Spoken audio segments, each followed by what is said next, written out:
Police ഭീകരത, അവരുടെ അഴിഞ്ഞാട്ടം, അതേപോലെ തന്നെ അച്ചടക്കമില്ലായ്മ ഒരു തുടർക്കഥയായിട്ട് കേരളത്തിൽ മാറിയിട്ടുണ്ട് ഇപ്പോൾ. ദിവസം തോറും നമ്മൾ പലതും കേൾക്കാറുണ്ട്. നല്ല കാര്യങ്ങൾ ഒരുപാട് അവർ ചെയ്യുമ്പോൾ അതിനോടൊപ്പം അതിൻ്റെ ഒരു പകുതിയെങ്കിലും ഇതേപോലുള്ള അട്രോസിറ്റീസ് ഒക്കെ വെളിയിൽ വരികയാണ്. ഒരു ബാറിന് മുമ്പിൽ കുറേ മദ്യപന്മാർ എങ്ങാണ്ട് വന്ന് ബഹളം ഉണ്ടാക്കി, ബാറിൽ കതവിട്ടിൽ ഇട്ട് അടിക്കുകയൊക്കെ ചെയ്തു. കാരണം ബാർ അടച്ചതിന് ശേഷം തുറന്ന് മദ്യം കൊടുക്കണമെന്ന് പറഞ്ഞു. അവർ പറ്റില്ല എന്ന് പറഞ്ഞപ്പോൾ ബഹളമായി. അപ്പോൾ അവിടെ ആളുകളൊക്കെ കൂടി. അതിനടുത്തൊരു വിവാഹത്തിന് പോയിട്ട് വന്ന ആളുകൾ അതിൻ്റെ ഇപ്പുറത്ത്, ആ ബാറിൻ്റെ ഇപ്പുറത്ത് നിൽപ്പുണ്ടായിരുന്നു അടുത്ത്. യവന്മാര് അപ്പോൾ നിവൃത്തിയില്ലാതെ ഇവർ പോലീസിനെ വിളിച്ചു. പോലീസിനെ വിളിച്ചോടനെ വിളിക്കുമ്പം അതിനകത്ത് പോലീസിനെ വിളിക്കുമ്പോൾ അതിനകത്തൊരു പ്രശ്നമുണ്ട്. അവിടുത്തെ സബ് ഇൻസ്പെക്ടർ, ഇപ്പോൾ സസ്പെൻഷനിലായ ജിനു എന്ന് പറയുന്ന പോലീസ് ഉദ്യോഗസ്ഥൻ, അയാളെ അങ്ങോട്ട് വീട്ടിൽ അങ്ങോട്ട് ബർത്ത്ഡേ പാർട്ടി നടക്കാറ്. അപ്പോൾ പോലീസുകാർക്കൊക്കെ കൂടി ബർത്ത്ഡേ പാർട്ടി കൊടുത്തു. പാർട്ടി കൊടുത്തെന്ന് പറഞ്ഞു കഴിഞ്ഞാൽ നല്ല മദ്യപിച്ച് വീലായി വരികയാണ്.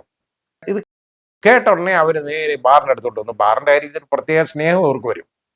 അങ്ങനെ വന്നിട്ട് അപ്പോഴത്തേക്ക് ഈ ബഹളം ഉണ്ടാക്കിയവന്മാരുണ്ടല്ലോ, ഈ ബാറിൽ അടിച്ചോടിച്ചവന്മാർ, അവിടെ നിന്ന് ഇപ്പോഴേ മുങ്ങി. അതിന് മുമ്പ് അവർക്കറിയാം പ്രശ്നം ഉണ്ടാകുന്ന അവന്മാർക്ക് അറിയാം.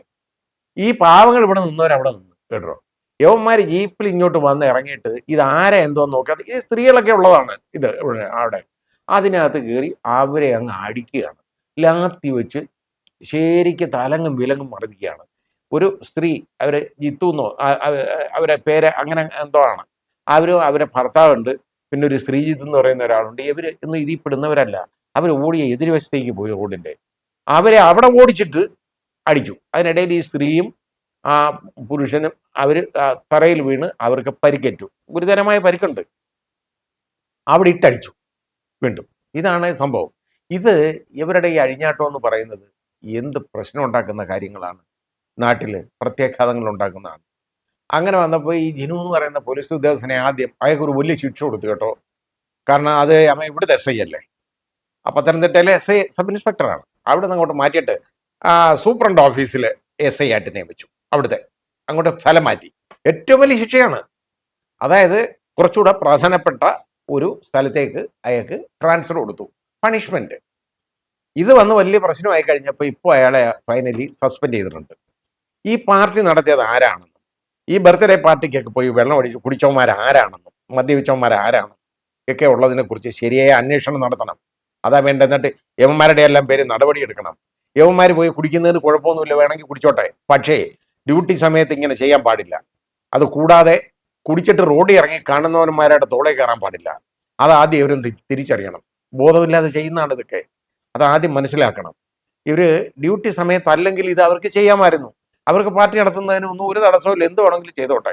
പക്ഷേ ഈ ഡ്യൂട്ടി അതും പൊതുജനങ്ങൾ അറിയാൻ പാടില്ല. കാരണം ഒരു സർക്കാർ ഉദ്യോഗസ്ഥൻ, പ്രത്യേകിച്ച് പോലീസ് ഉദ്യോഗസ്ഥൻ ആണെന്നുണ്ടെങ്കിൽ ഒരു സർക്കാരിന് അത് ജനങ്ങളുടെ മുമ്പിൽ നല്ല ഒരു അച്ചടക്കം അയാൾ കാണിക്കണം.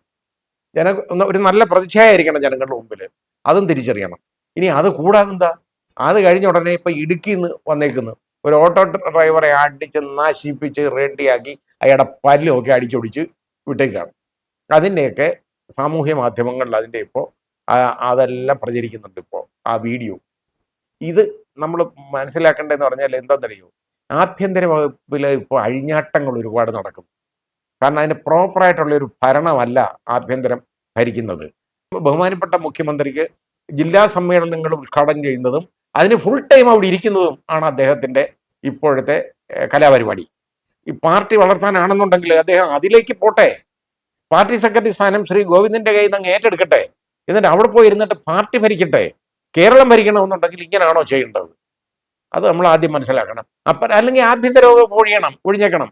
എനിക്കിത് പറ്റുന്നില്ല, ഇവന്മാരെ കൊണ്ടുനടക്കാൻ ഒക്കുന്നില്ല എന്ന് പറഞ്ഞ് കൊള്ളാവുന്നവരുടെ കയ്യിൽ കൊടുക്കണം, വിവരമുള്ളവരുടെ കയ്യിൽ. അതാ വേണ്ടത്. അതിന് പകരം ഇതേപോലെ പോലീസുകാരെ അഴിഞ്ഞാടാൻ വിടരുത്. ഇവനെയൊക്കെ സർവീസിൽ നിന്ന് ദൂരെ കളയണം ഈ ചെയ്തേക്കുന്നവനൊന്നും. കാരണം അവനൊന്നും പോലീസല്ല, അച്ചടക്കമില്ലാത്തവന്മാർ.